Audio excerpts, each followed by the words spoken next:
வணக்கம் நித்லாம். வணக்கம் மாமா. என்ன புதுசா வணக்கம்? இல்லை வணக்கம் நீங்கள் ஆரம்பிச்சிங்க, நான் வணக்கம் சொல்கிறேன். பசி ஆரம்பிச்சிருச்சு.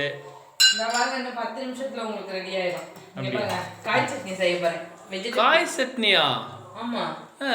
பாருங்க, கேரட் பீன்ஸு இது அரைஞ்சி வச்சுருக்கேன். ஓகே. பூண்டு, இஞ்சி, மிளகாய், சின்ன வெங்காயம், புளி ஒரு கொட்டை, 3 சின்ன தக்காளி, புதினா, மல்லி, கருவேப்பிலை. இங்கே பாருங்க, தாளிக்க கடலைப்பருப்பு, உளுத்தம்பருப்பு, ஜீரகம். இப்போ எண்ணெய் ஊற்றிக்குவோம். இதுவும் இரும்பு கடாய் மாதிரி தெரியுது. 2 இரும்பு கடாய் நம்மகிட்ட இருக்கு, ஒன்று பெருசு ஒன்று சின்னது ஒன்று.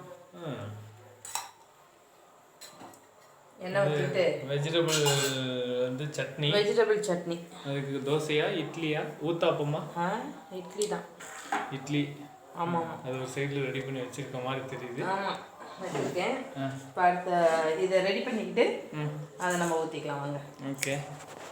பாருங்க, எண்ணெய் காஞ்சிருக்கு. கடலைப்பருப்பு, உளுத்தம்பருப்பு, ஜீரகத்தை போட்டுக்கிட்டு வறுத்துக்கலாம். அது கலர்னு சொல்லுவாங்களே, ஏதோ ப்ரௌன் கலர், அந்த கலர். ஆமாம், அந்த கடலைப்பருப்பு வந்து நல்லா செவக்கணும். சரி. நல்லா செவந்து வந்துச்சுன்னா தான் நமக்கு வந்து சட்னியோட டேஸ்ட்டே கிடைக்கும். சரி. கடலைப்பருப்பு மட்டும் செவக்கலைன்னா அந்த சட்னி வாயிலே வைக்க முடியாது, பச்சை வாடை அடிக்கும். அதனால் இப்போ கடலைப்பருப்பை நல்லா நம்ம செவக்க வச்சுட்டு அடுத்து வந்து மிளகாய் போடுவோம், கருவேப்பிலை போட்டுக்கலாம், இஞ்சி பூண்டு வெங்காயம் அப்படின்னு ஒன்றுனா போட்டு எல்லாத்தையும் வதக்கிட்டு கடைசியாக இங்கே பாருங்க, தேங்காய் கொஞ்சம் திருவி வச்சுருக்கேன். தேங்காயும் அதையெல்லாம் வச்சு அரைக்கணும், ஆற வச்சு. முதல்ல ஆனால் நல்லா வதங்கணும், காயெல்லாம் நல்லா வேகணும், வதங்கணும். ஓகே. அடுத்து டக்கு டக்குன்னு போட்டுடலாம். வெடிக்கிற சத்தம். ஜீரகம் வெடிக்குது.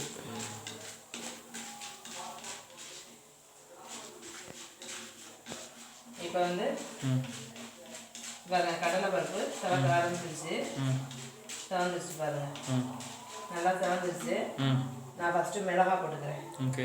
6 மிளகாய் வச்சுருக்கேன். ஓகே, போட்டுக்கலாம். ஓகே. அடுத்து வந்து இஞ்சி போட்டுக்கிறேன். இஞ்சி வந்து நல்லா வதங்குச்சுன்னா மிக்சியில் வந்து நிற்காது, அப்படியே டக்கு நல்லா அரைச்சிடும். நான் வந்து மிக்சியில் தான் அரைக்க போகிறேன்.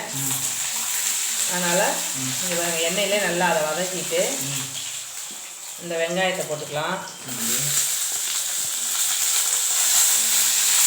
வெங்காயம் நல்லா வதங்கட்டும்.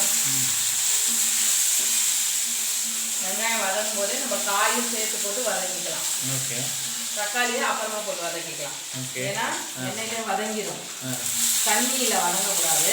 அதனால் அதை கருவேப்பிலை போடலாம். கருவேப்பிலையும் காயும் போட்டுருக்கேன். இது நல்லா அப்படியே வதங்கட்டும்.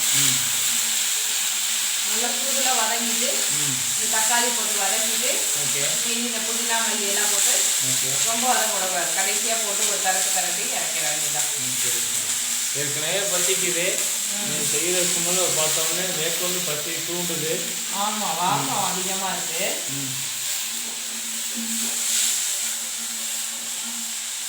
இப்போ இட்லிக்கு நான் உலை வச்சுருக்கேன். நல்லா தண்ணி கொதிக்கட்டும். எல்லாம் ரெடியாக இருக்குது. அடுத்து இட்லியை ஊற்றிட்டு அதுக்குள்ளே இதை வதங்கிடுச்சுன்னா நம்ம இதை எடுத்து நல்லா சூப்பராக ஒரு கெட்டியாகவே சட்னி அரைச்சிடலாம். துவையல் மாதிரி அரைச்சி வச்சு சாப்பிட்டா செம்ம சூப்பராக இருக்கும். அப்புறம் இந்த குழந்தைங்கள்லாம் காய்கறி சாப்பிடல அப்படின்னு சொல்லணும்னு வச்சுக்கோங்க, இந்த மாதிரி சட்னி அரைச்சி நல்லா சூப்பராக ஒரு இட்லியோ இல்லை ஒரு சாதத்துக்கு கூட துவையல் மாதிரி வச்சு கொடுக்கலாம். இந்த மாதிரி காய்கறியவே வச்சு அரைச்சி கொடுக்கலாம். மாதிரி ஏற்கனவே நான் கோஸ் சட்னி போட்டிருக்கேன், சேனலில் போய் பாருங்கள். அந்த மாதிரி நிறைய காய்கறி சட்னி எல்லாம் இருக்குது. ஓகே. முள்ளங்கி சட்னி இருக்குது, சவுச்சவுலே சட்னி அரைக்கிறாங்க.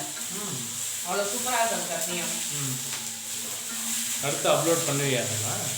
ஒன்று ஒன்றா பண்ணிடுவேன். அடுத்தடுத்து டக்குன்னு ஒவ்வொரு சட்னியும் அப்லோட். இன்றைக்கி வந்து பாருங்கள், எப்பயுமே கிரேவி குருமா அப்பனா இன்னைக்கு பாருங்கள் நான் சட்னியில் இறங்கிட்டேன். தக்காளி போட்டுட்டேன். தக்காளி போட்டு கொஞ்சம் வதக்கிக்கலாம்.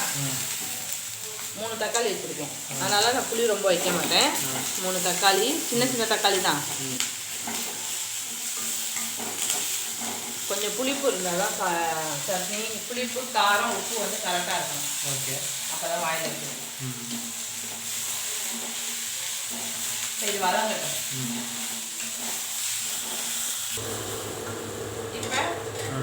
போட்டுக்கலாம். ஓகே. மல்லித்தழை போட்டுக்கலாம். ஓகே. ஒரு கொட்டை புளி ஓகே.